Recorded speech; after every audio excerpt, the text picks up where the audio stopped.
कहानी का नाम गैलेक्टिक दोस्ती। बहुत समय पहले की बात है। पृथ्वी पर एक छोटा बच्चा रहता था।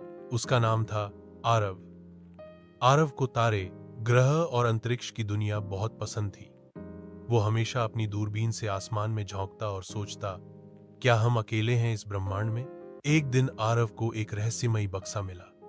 बक्सा खुलते ही एक रोबोट बाहर निकला। उसका नाम था टॉबी। टॉबी बोला, नमस्ते आरव, मैं स्पेस मिशन एक्स का हिस्सा हूं। क्या तुम मेरे साथ नए ग्रहों की खोज पर चलना चाहोगे?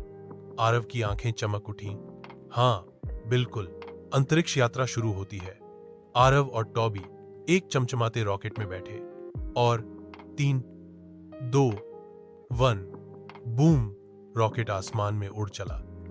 पहले उन्होंने मंगल ग्रह देखा, जहां धूल के तूफान चल रहे थे। फिर शनि, जहां सुंदर सुनहरे छल्ले चमक रहे थे। लेकिन असली रोमांच तब शुरू हुआ जब वे हमारी आकाशगंगा से बाहर निकल गए और एक नई आकाशगंगा नीलोरा में पहुंचे। नया ग्रह झीला। नीलोरा में एक नीला हरा ग्रह था, झीला।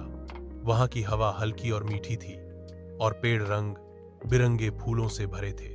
तभी कुछ छोटे छोटे चमकीले जीव सामने आए। वे थे झीलॉन्स, जो गाना गाकर बातें करते थे। हम झीला के रक्षक हैं, झीलॉन्स बोले। तुम पृथ्वी से आए हो, हमें तुम्हारी मदद चाहिए, दोस्ती और साहस। पता चला कि झीला पर एक काली धूल फैल रही थी, जो पेड़ों और फूलों को नुकसान पहुंचा रही थी। आरव ने अपने रोबोट टॉबी के साथ मिलकर एक सफाई मशीन बनाई जो उस धूल को खींच लेती थी। सभी झीलॉन्स बहुत खुश हुए और उन्होंने आरव को तारों का दोस्त नाम दिया। वापसी और सीख। आरव वापस पृथ्वी पर लौटा, लेकिन उसके मन में अब कई नए सवाल और सपने थे।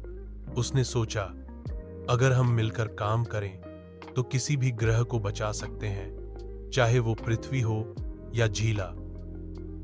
इस कहानी से बच्चे यह सीख सकते हैं कि साहस, दोस्ती और विज्ञान के जरिए हम किसी भी समस्या का समाधान खोज सकते हैं और शायद एक दिन हम सच में दूसरी आकाश गंगाओं में जीवन खोज पाएंगे।